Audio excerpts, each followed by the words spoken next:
So good morning guys. जैसा कि आपको पता है हमने जो अभी तक बहुत सारे टॉपिक्स को कवर कर लिया है। हमारे कुछ टॉपिक्स रह गए हैं जिसको आज हम कवर कर रहे हैं। ठीक है, तो उनमें से एक टॉपिक है हमारा कैश मैनेजमेंट। ठीक है, फिर हमारे दो और टॉपिक रह जाएंगे जिसको हम आगे के दो वीडियोस में कवर कर लेंगे। ठीक है, देन हमारा जो फाइनेंशियल मैनेजमेंट में जो टॉपिक है वो फाइनली ख़त्म हो जाएगा। ठीक है, तो आज हम शुरू करने जा रहे हैं कैश मैनेजमेंट को। ठीक है, यानी कैश को किस तरीके से मैनेज किया जाए ताकि उसका सही तरीके से हम जो यूज़ कर पाए, उसका बेनिफिट ले पाए। ठीक है, तो let us start. So cash management, basically cash management होता क्या है? मैनेजमेंट तो पता है, मैनेज करना किसी भी चीज़ को। ठीक है, तो किसका मैनेज करना, यहाँ पे हम बात करें कैश का। ठीक है, तो cash management refer to the management of cash balance. Okay, cash management refer to management of cash balance and the bank balance and also include short term deposits. आपको कैश मैनेजमेंट का जब भी बात आएगा तो आपको तीन जो चीज है उसको ही ध्यान रखना है। Only three terms, that is cash balance, bank balance and third is short term deposits. ठीक है, आपको बस इन्हीं को ध्यान में रखना है जब भी आपको कैश के बारे में बोला जाए, तो कैश मैनेजमेंट के बारे में बोले तो cash balance, bank balance and short term deposits. ठीक है, तो ये हमारा कैश मैनेजमेंट होता है कि कैश मैनेजमेंट उसको रेफर करता है, उस मैनेजमेंट को रेफर करता है जो इन तीनों का मैनेज में कर पाए। ठीक है, जिससे हम इसका सही तरीके से बेनिफिट उठा पाए। ठीक है, अब जो है इसका मोटिव्स क्या है, मतलब कैश को होल्ड करने का, मतलब रखने का मोटिव्स तो होना चाहिए ना। तो उसका मोटिव्स जो है हमने 4 पार्ट में डिवाइड किया हुआ है एज अ मतलब बिजनेस पॉइंट ऑफ व्यू से देखें तो। वैसे तो आपको पता ही है नॉर्मली कैश हम क्यों करते हैं। ठीक है, तो पहला जो मोटिव है वो ट्रांजैक्शन मोटिव आता है, यानी ट्रांजैक्शन के व्यू से। ठीक है, तो ट्रांजैक्शन मोटिव हमें बताता है, मतलब इसमें आपको जो है अगर याद करने का तरीका मैं आपको बता दूं कैसे याद रखना है। ट्रांजैक्शन मोटिव में कौन कौन से टॉपिक को आपको है जो मतलब पॉइंट्स को ध्यान में रखना है। ठीक है, क्योंकि जब आप सपोज आप कोई पेपर दे रहे हैं, जैसे एमकॉम का अगर आप पेपर देने जा रहे हैं फाइनेंशियल मैनेजमेंट का, तो उसमें अगर आ जाता है ट्रांजैक्शन मोटिव पे एक नोट्स लिखिए, तो आपको ये सब पॉइंट आपको अगर माइंड में होगा तो आप इजिली आपको जल्दी आप कर पाएंगे। ठीक है, तो आपको ये पॉइंट्स को अकॉर्डिंग आपको याद करना है।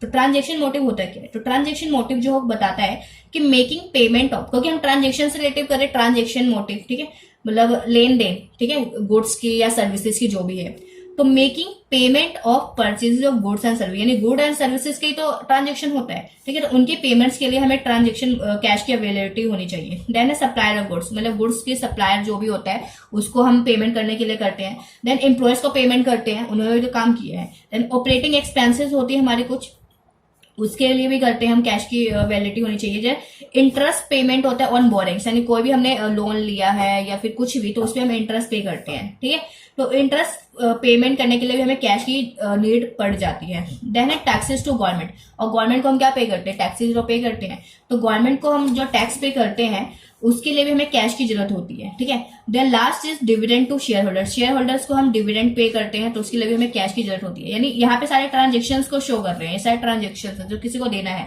ठीक है, तो इसलिए हम इसको ट्रांजेक्शन मोटिव भी बोलते हैं। ठीक है, तो ये पॉइंट्स आपको याद रखना है। ट्रांजेक्शन मोटिव के ऊपर अगर आपको कहीं पे नोट्स लिखने को आ जाता है या फिर कहीं पे भी आपको पूछा जाए कि हाँ ट्रांजेक्शन मोटिव में किस बात के बारे में बताया गया है, तो आपको ये बस ये बारे में बात करना है। ठीक है, देन द सेकेंड जो मोटिव आता है, why we holding cash, okay, that is precautionary motives. Okay, that is precautionary motives. तो इसमें भी आपको वही कुछ बातों का ध्यान रखना है, जैसे कि कुछ पॉइंट हो गए। हमारा पहला पॉइंट हमारा आता है happening of natural climates. Precautionary, precautionary का मतलब क्या होता है? मतलब पहले से कुछ सावधानियां बरत लेना ताकि जो इन द फ्यूचर अगर कुछ होता है तो उसको हम कंट्रोल कर पाए उस सिचुएशन को। ठीक है, तो प्रिकॉशनरी मोटिव से पहला आता है कि हैपनिंग ऑफ नेचुरल क्लाइमेटिस, कोई भी नेचुरल क्लाइमेटिस हो गया, सपोज अचानक से अर्थक्वेक आ गया या फिर कुछ भी ऐसा हो गया जो नेचुरल डिजास्टर के अकॉर्डिंग था। ठीक है, हमने उसकी ये जो उसके बारे में सोचा ही नहीं था हमने। ठीक है, तो डेट इज उसको कंट्रोल करने के लिए विद इन टाइम हमारे यहाँ जो कैश का होना जरूरी है। सेकेंड टॉपिक में ये है, पॉइंट में ये है कि जो sudden increase in cost of raw material, कभी कभार हो जाता है कि इन्फ्लेशन आ जाता है। ठीक है, तो इन्फ्लेशन की सिचुएशन को भी कंट्रोल करने के लिए हमें कैश की जरूरत पड़ जाती है। That means cost of raw material, मतलब रॉ मटेरियल हमें चाहिए, लेकिन उसकी कॉस्ट क्या हो गई? इंक्रीज हो गई है। ठीक है, तो हमें तो चाहिए, उसकी इंक्रीज हो गई है, तो उसके लिए अगर हमें कैश होगा उस टाइम तो हम इजीली उसको परचेज कर सकते हैं। ठीक है, थर्ड पॉइंट में हम बोल सकते हैं स्ट्राइक हो जाती है, लॉकआउट हो जाता है, ठीक है, मतलब कभी कभार जो एम्प्लॉयज होते हैं या फिर जो वर्कर्स होते हैं हमारे वो स्ट्राइक कर देते हैं, लॉकआउट हो जाता है, ठीक है।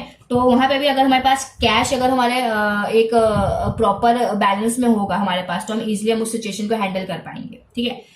फोर्थ पॉइंट में हम ये बोल सकते हैं कि अवॉइड अनफोर्सिन सिचुएशन, यानी कोई भी ऐसा सिचुएशन जिसके बारे में हमने सोचा भी नहीं था, ठीक है, उसके बारे में हमने कल्पना ही नहीं की थी, ठीक है, दैट इज अनफोर्सिन सिचुएशन। तो उस सिचुएशन से भी हमें लड़ने के लिए, उसको कंट्रोल करने के लिए with in the time, without wastage of time, ठीक है, अगर हमारे पास कैश होगा तो हम इजिली हम उसको कंट्रोल कर पाएंगे, ठीक है। तो दैट इज प्रिकॉशनरी मोटिव। तो ये पॉइंट्स आपको इस प्रिकॉशनरी मोटिव से में ध्यान रखना है।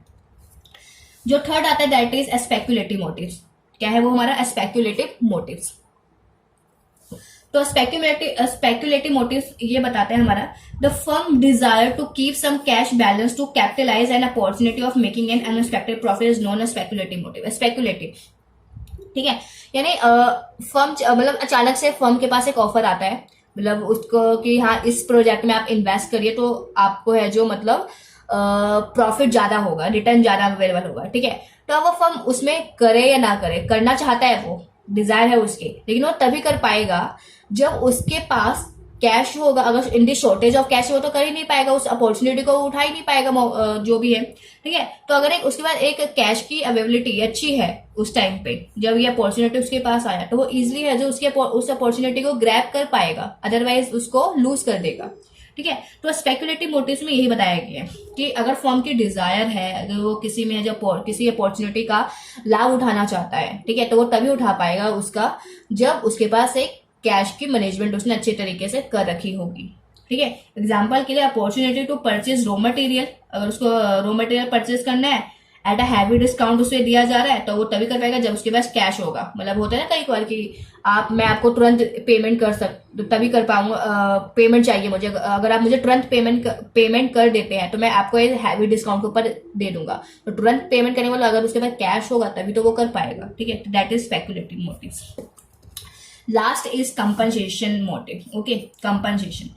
तो कंपनसेशन मोटिव से आप बैंक से रिलेटिव चीजें याद रख सकते हैं। कंपनसेशन मोटिव, ठीक है, यानी बैंक से रिलेटिव आप रख सकते हैं। दैट इट मीन्स कि holding cash balance is for meeting commitment like bank deposit and fix deposit, ठीक है ना। मतलब एक फर्म जो है अपने कमिटमेंट को पूरा करने के लिए, मतलब कमिटमेंट पार्ट को आपको ध्यान रखना है कंपनसेशन मोटिव में, कि फर्म अपने कमिटमेंट को पूरा करने के लिए कैश का बैलेंस उसके पास एक अच्छी बैलेंस में होना चाहिए, कैश का जो बैलेंस है, ठीक है।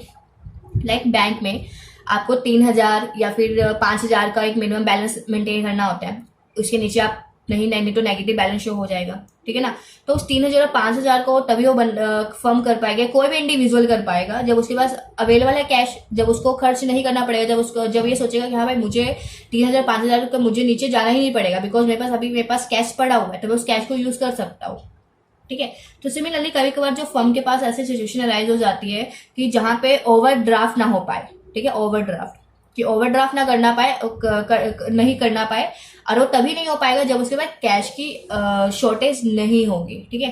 तो दैट इज कंपनसेशन मोटिव। तो ये 4 तरीके के जो मोटिव्स थे कि वाई वी होल्डिंग कैश, ठीक है, कैश की मैनेजमेंट इतनी जरूरी क्यों है, ठीक है। तो ये है ना 4 तरीके के जो मोटिव्स हमने इसमें देखे।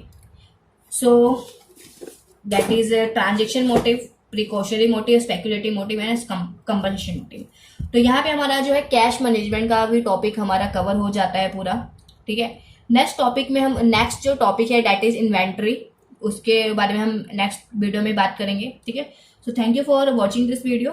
अगर अच्छा लगे भाई तो फिर लाइक करिए, शेयर करिए, सब्सक्राइब करिए, ठीक है। Please share it, because share करेंगे तो ज्यादा बेटर होगा। And okay, thank you for watching this video.